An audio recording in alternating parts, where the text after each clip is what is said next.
All right. Well, thank you everybody for joining. This is just a quick forum to allow the candidates to, answer a few questions and then also some involvement from the community. Just to start from the top, Mike decided not to join this forum. So unfortunately, we don't have any responses or questions from him. But we will go ahead and we'll move forward with Dave. So just a couple guidelines. Initially we were only going to do like some feedback questions, or if somebody wanted an explanation. Dave has decided that he is willing to take some questions from the community. So if you guys have them, feel free to use that chat portion and we will answer those at the end. Also, the recording will be available. Just shoot me an email. Happy to get that over to whoever wants it. And then for the candidates, for Dave, he has been provided all of the questions ahead of time, except for one of them. And then he'll have 4 minutes to answer each of them. So David Lonsdorf, he is running for town board. We're going to go ahead and give him some minutes here to go ahead and tell you a little bit about himself before we jump into those questions. All right, are you ready for me then? Or I am, go ahead. all right. Well, I'd like to give a little thank you first to Tyler and Layla, and I guess Bob and Amy and anybody else from the Verona Action Team for hosting the forum, and to everybody who's on the Zoom call for taking time from their day to listen to me talk and also to participate in the election process. And I'll just give a disclaimer. I'm a little bit nervous. I wrote out all my answers and I'm going to try not to read them, but be patient with me. So who am I and what's my background? I've lived and owned a home in the town of Verona for 28 years. And for 10 years before that, I lived in the city of Verona. I'm originally from the great state of Pennsylvania, where I spent my childhood. And then for the next 10 years or so, I was off at college and then medical school getting my adult education. I married one of my medical school classmates, Dr. Marilyn Chohaney, that I'm sure a lot of you know. And then right after we finished our internship or our medical training, we moved to Bethel, Alaska, and joined the United States Public Health Service, where we went to give medical care in the public health service to the Eskimos that lived there. We stayed there 4 years and then thought we ought to return to reality, I guess. And we moved to Wisconsin, where the winters were much milder. We finished a couple of years of medical training. We had 3 children that we raised here in the Verona school system, one of which was delivered by Dr. Bob Cape, who's on the call. We've liked it here so much that we just decided to never leave.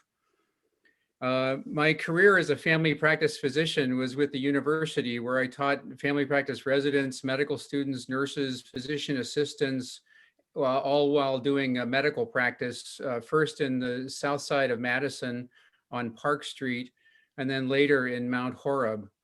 I am very proud of the fact that I helped train a whole generation of family practice doctors, many of whom are still active in the Madison and Dane County area.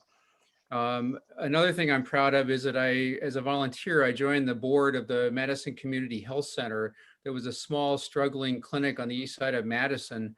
And under my direction and leadership, it became what's now known as the Access Community Health Center that serves tens of thousands of patients in several different locations and has really become a vital part of healthcare in the Madison and Dane County area. I finished being a doctor about 5 years ago after about 30 years of practice. Since then, I've volunteered with a number of organizations, particularly the Ice Age Trail Alliance. For about 15 years, I've been involved with them and got involved at the statewide level on the board and eventually becoming the president of the board of the Ice Age Trail. I'm currently on 2 other boards, Prairie Moraine Friends, which is a small support group to support the Prairie Moraine County Park here in Verona. And then I'm also the vice president of Operation Fresh Start, which is a 50-year-old nonprofit group that helps troubled teens in Madison transform into successful adults. In terms of the town of Verona, for the last 5 years, I've worked on the town's natural and recreational areas committee, during which time I assisted in writing the comprehensive plan, or at least the chapter 7 part of it. And then I also helped design and plant the prairie that many of you may have seen when you've gone to vote at the town hall.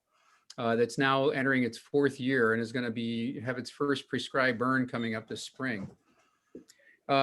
Why am I running and why am I the best guy for this position? I think I can answer the first question better. And it has to do with representative democracy. I think it's important for citizens to be active participants in their government. I've noticed in my time with the town that at least in the last 10 years, nobody has had a contested election for the town board supervisors. Everyone that's currently on the board has been elected without any opposition and never had to run a campaign. So this is something new for the town, at least in the last decade. When it looked like this was going to happen again this year, I felt a responsibility to throw my hat in, even though I really have no experience running for elected office, not even student council. I look forward to this forum and to the campaign in the next 6 weeks as an opportunity to meet with town citizens and to hear concerns and comments about the town and the government. This is something that has not happened in the town recently and I think is sorely needed. There's many important issues to be discussed and we'll certainly cover some of them tonight. I think at the top of everyone's list is the large number of recent developments that have been built in the town and the rapid growth of the town. I know that people feel that this is necessary to happen to keep the town from getting taken over by the city of Verona, but they also don't want to lose the rural character of the town. As a member of the NRAC committee and a longtime resident of the town, I've thought a lot about this issue and I feel have an important perspective to add to the discussion. Perfect. Thank you. Yeah. Okay. So now we're going to go ahead and move on to some questions here. If I can, perfect. So I will say, so the first 4 questions that Dave will be answering are the questions that were provided ahead of time. So the first question is, land use issues emerge when discussing efforts to preserve the rural character of the town, particularly with those with pressures to develop more residential properties. Keeping in mind the town's comprehensive plan and vision statement, how would you as a town supervisor focus on those issues? How do you interpret the town's comprehensive plan and its relation to those future developments? Well, I think, as I just said, this is really a key issue in the election. The town has been losing land, population, and tax base to the surrounding communities, particularly the city of Verona, in the past few years through the process of annexation. If people don't know, cities can annex towns with basically no recourse on the part of the town. There's an enlarging population in the county right now, particularly because of Dane County is a desirable place to live. And there's a lot of interest in living in Verona because of the rapid growth in Epic, particularly, and also because of the quality of life that we all enjoy here with the excellent schools and other amenities. It's really essential for the town to respond to these pressures with new developments in the form of new subdivisions and increasingly allowing people to split out their lots to develop new houses. We have a very active plan commission that's working overtime to try to accommodate this process. Our comprehensive plan provides guidance on this development process by showing what areas of town are available for building and what areas need to be preserved. But I think in the pressure to develop and improve new housing, the Plan Commission has unfortunately had to cut some corners and allow itself to focus on the narrower goal of rapidly approving these new proposed subdivisions. I think that there's often a clock ticking when a developer has a proposal. The town can't take forever to think about it. They have to get an approval or a disapproval in a relatively short period of time. Our first goal in the housing section of the comprehensive plan is to, quote, plan for housing with a variety of income levels. Now, anyone who's driven around the town has seen that most of the new housing is large single-family houses in the $500,000 price range. This is clearly at the upper middle income level. there really have been no plans for multifamily, senior and special need housing or starter level homes, which are all described in the comprehensive plan. I think we need to have some more diversity in the housing stock that we're building in the town. Otherwise, we're going to have a lot of basically relatively rich people moving here and a lot more homogeneity in the town population. The other problem is that the growth rate is way above what the comprehensive plan calls for. I saw the quote of wanting to grow at 1.5% annually, or perhaps twice that. Now we've approved about 120 homes in 7 subdivisions alone in the last 2 years. And I think there have been many more lot splits and many more houses than that. With an estimated 800 current homes, that's a 15% increase in the last 2 or 3 years, or 10 times what it's called for in the comprehensive plan. Now, that's not necessarily the fault of the Plan Commission, but that's just shows that the growth is way more than what the comprehensive plan was calling for. In Chapter 2, the comprehensive plan lists overall planning goals, and there's 7 of them in the issues and opportunities section. 5 of them talk about preserving things in the town, and only 2 talk about building new buildings. The first 3 say, quote, preserve the rural and scenic character. The second one is preserve the Sugar River watershed. And the third one is encourage the completion of the Ice Age Trail. The 7th one is about citing future development. I'd like to see that the town takes a more active role in preserving and protecting our natural resources, including high quality farmland, and not quite so much effort in rapidly approving new subdivisions. Good. Okay, thank you. So question 2, here we go. What value do you place on working with the town's neighboring municipalities, such as the city of Fitchburg or the city of Verona? How might you go about building relationships with the bordering municipalities, both council leaders and residents, to work on issues confronting both? Well, I think, as I was saying before, one of the biggest threats to the town's future is the rapid growth of our neighboring communities, and the fact that they're allowed to annex town land according to their needs, not the town's needs. But I think this doesn't necessarily need to be a big battle where one side wins and the other side loses. Cooperation and planning for future growth between the town and its near neighbors will certainly result in better decisions and a better quality of life for everybody. I think another way to look at that is that just as the town grows, a lot of its new citizens, just like me, will almost certainly come from the neighboring cities of Madison, Fitchburg, and Verona. It's in everybody's interest that we cooperate in regional planning efforts. In other words, if you live in Fitchburg now, you may be happy that Fitchburg is annexing the town of Verona, but when you move to the town of Verona and become a town citizen, you're not so happy anymore. A good example of the need for cooperation is the recurrent flooding that's happened in the Goose Lake area of the town of Verona, which is along the 18151 corridor. This primarily affects town residents who live near the lake, but it also clearly affects the Fitchburg residents that live right across Fitch-Rona Road when the road is flooded and impassable. The solution, however, lies in properly managing the whole Badger Mill Creek corridor. And that the Badger Mill Creek, if you're not familiar with it, goes up into the middle of the city of Madison and also a lot of Fitchburg too. So this is going to have to be a cooperative effort between the town of Verona, the city of Fitchburg, the city of Verona, and also the city of Madison. There's a panel that's supposedly working on it right now, but it's not really clear what's going to be the outcome. Now, how can I help with that? I guess I have the hubris to think that I can, based on my career as a family physician. I saw well over 100,000 patients in an office practice that stretched over a 30-year career, starting with Eskimos who worked with me through a translator. But my first practice in Madison was primarily African-American and Hispanic and Hmong patients, where I frequently worked with a translator too, with people from very different backgrounds from myself.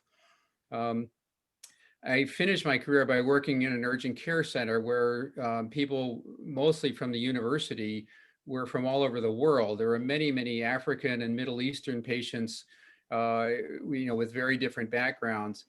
As a doctor, you have to develop a skill in quickly developing rapport with people, understanding their problems, understanding where they come from, and speaking to them in a language that they can understand. I feel I would have no difficulty working with other communities to try to solve some of the problems that confront all of us. Perfect, thank you. Yeah. Okay, so for our third question, we have residents have concerns about traffic on town roads. What impact do you believe traffic has on rural character of the town of Rona and other aspects of the town's vision statement? All right. So I think traffic congestion is one of the hidden costs of rural development, and is really a big threat to preserving the rural character of the town. It says in the comprehensive plan that every house that's built in every new subdivision or every new lot split will add an estimated 10 daily trips in a vehicle on the nearby roads. This includes things like taking kids to school, commuting to work, shopping for groceries and other goods, and then service calls to the house. I know that COVID has affected that a lot, where people are working and schooling from home, but we've all started to order a lot more goods to be delivered to our house. And so now giant delivery trucks are driving on these same roads to the houses instead of us driving in our little cars and minivans, to school and stuff. The other problem is that the communities just west and south of Verona, Springdale, Mount Vernon, Belleville, are also growing quickly. They're going to funnel a lot of traffic as people commute to Madison through the town of Verona's roads. So this just can't be a problem for the town alone. Roads are too expensive for the town to try to keep up on its own. It has a limited budget for road management. This year, we're looking to replace a bridge on Valley Road that I've seen is estimated to cost $50,000. That alone is a huge challenge to our budget. If we're starting to talk about widening and replacing many of the roads in the town, we're never going to be able to manage it. The comprehensive plan addresses this issue by calling for cooperation with regional planning groups, such as the Madison Area Regional Planning Board, in monitoring traffic needs and planning for road expansions as needed. Some of the what are now town roads may need to become county roads or even state roads because of the higher funding costs that are needed. And that'll have to be decided at a more regional level. I think we'll also need to look at alternative modes of transport, especially as electric vehicles become more standardized. I think GM is going to stop producing gas-powered cars in about 15 years. And so if we're really looking forward to the future of the town, we should be thinking about accommodating electric vehicles. Another part of solving this problem is prevention. We need to look carefully at traffic issues before we site large subdivisions out on the periphery of the town. It looks like a good idea at first, but if you add a huge number of extra trips from all these vehicles, we're going to damage all of our roads. Perfect. So I know you brought up some water management earlier. So actually this next question is quite perfect for that. So when we are thinking about those water issues, it seems there are two major concerns: clean, safe water, and two, stormwater management to prevent flooding, erosion, and surface water contamination. How would you as a town supervisor address those issues? All right. Well, I already kind of talked about the flooding in Goose Lake, so I won't bring that up again. In terms of clean, safe water, most of the residents, if not, I think most of them, except the ones right by the city of Verona, rely on private wells and septic mounds. The wells that we all have are relatively shallow. They only go down about 200 or 300 feet before they hit groundwater.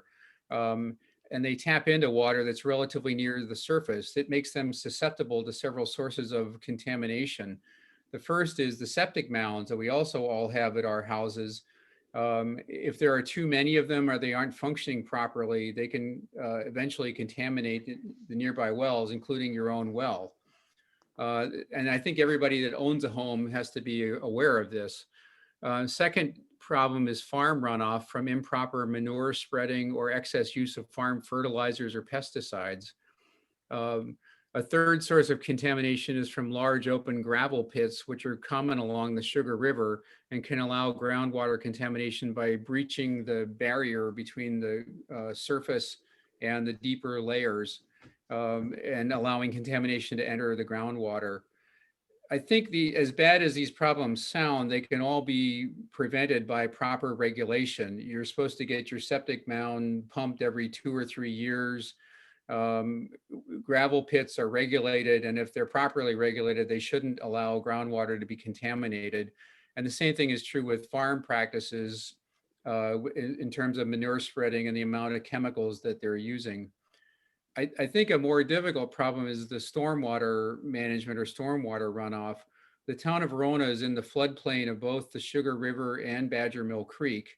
And I'm sure most people on the call, if you were around 2 or 3 years ago, you can remember the huge flood that happened in, I think it was the summer of 2018, when 10 inches of rain fell on Dane County in a very short period of time, and everything flooded. The Sugar River, Badger Mill Creek, Black Earth, all of the lakes in Madison and stuff.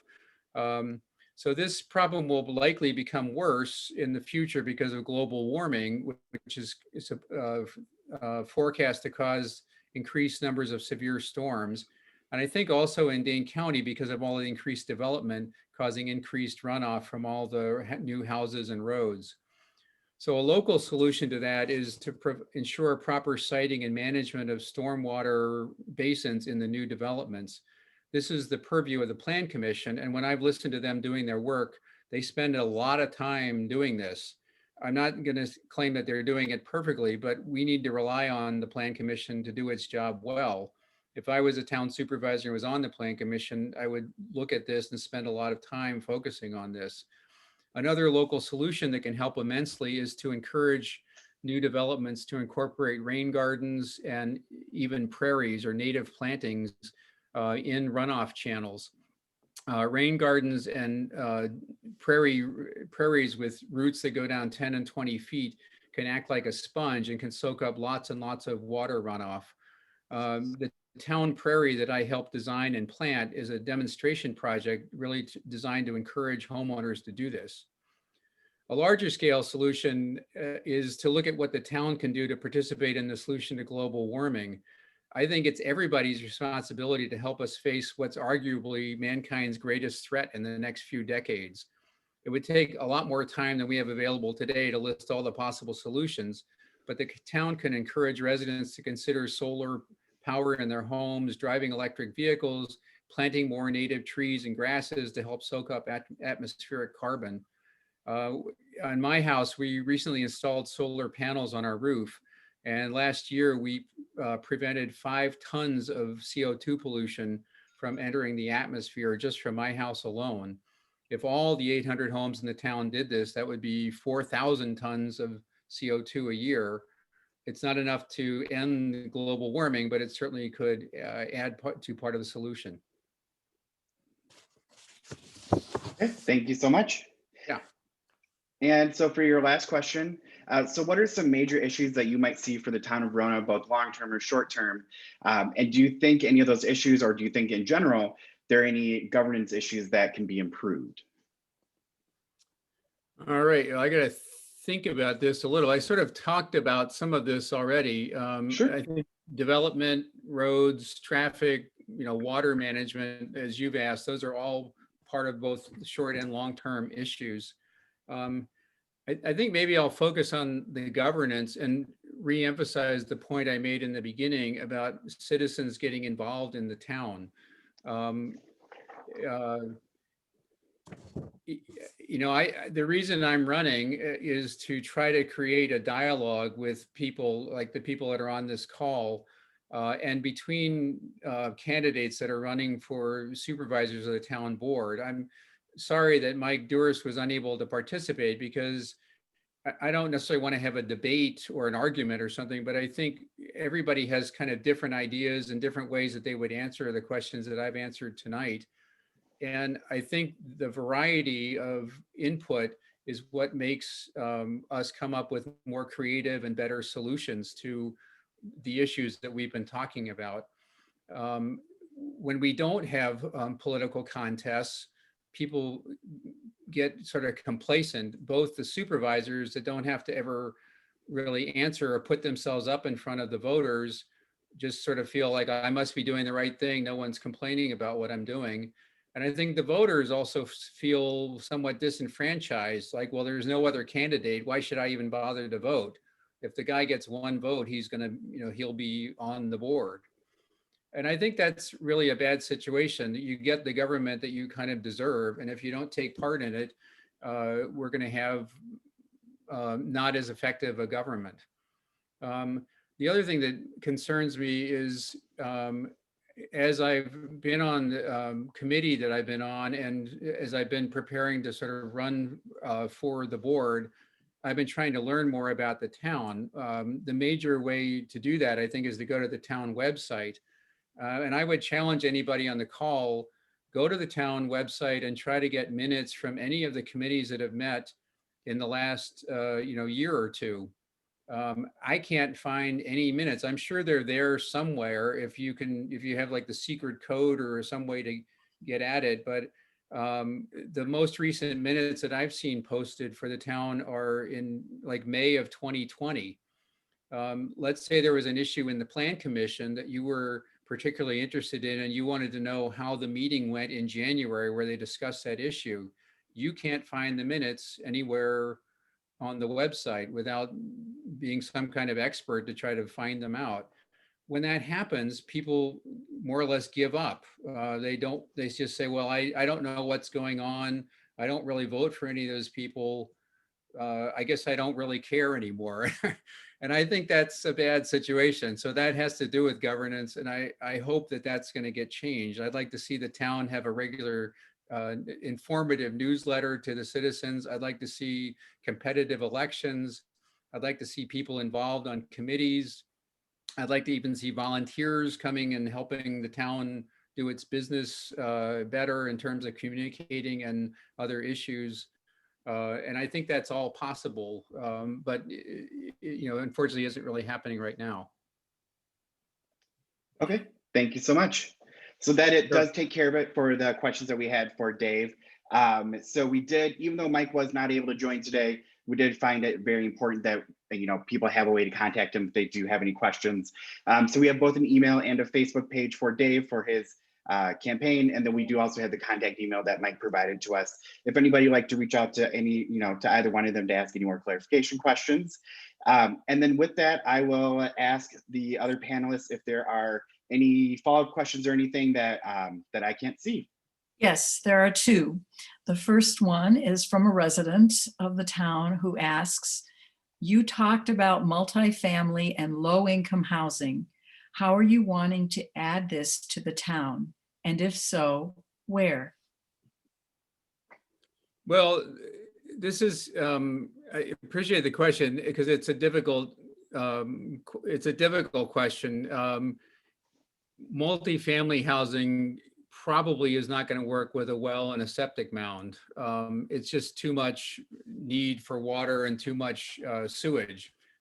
So probably the only place this is going to work in the town is in proximity to where there's a sewer system, and that would be probably the city of Verona or the city of Fitchburg. The comprehensive plan calls for this, but it doesn't really provide a solution. It more or less says we're going to encourage other communities to do this for us. So I don't know that I have a good solution except to say you can't just build all the same kinds of houses, especially just houses for rich people in a town. I don't think that results in a diverse town or a good town to live in. So we're going to have to try to find a solution to this somehow. Okay, thank you. The last question relates to your last answer, I believe, and is a bit of a follow-up. Okay. 20 years from now, what quality of life would you want residents to experience in the town of Verona?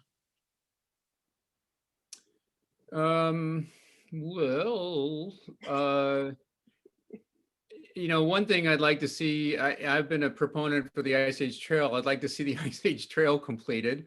That would enable people to walk from one part of the town to another, which I think would be nice.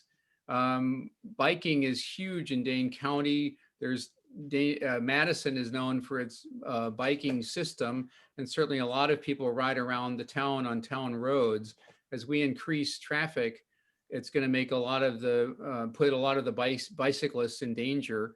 I think the town ought to be thinking about how can we plan for bicycle routes that will get people through the town and enable them to see the rural character that we all like so much. As I said, I'd like to see a diversity of people living here, not just, you know, rich people, but people of all income levels and a broader background than maybe currently live here now. I would hope that we've solved some of our environmental problems, like the problems with water that we were talking about. I would like to see maybe farming. The town of Verona has some of the best quality farmland in the state. I feel that right now, most of it is going either for corn ethanol or for cattle feed. I can't think of any farmland that's, except in people's gardens, that's producing food for human beings.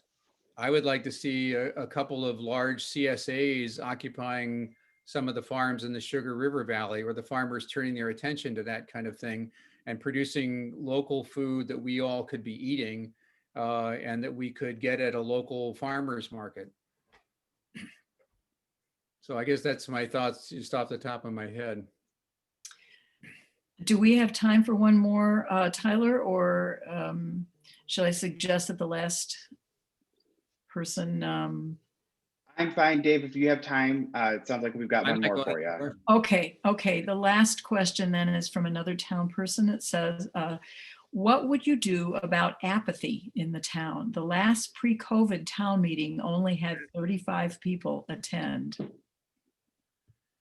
Well, I appreciate that question. I think that's part of what I'm talking about, with the fact that there's no competitive elections and no way to find out what's going on. You really have to have a high level of interest to participate in town government right now.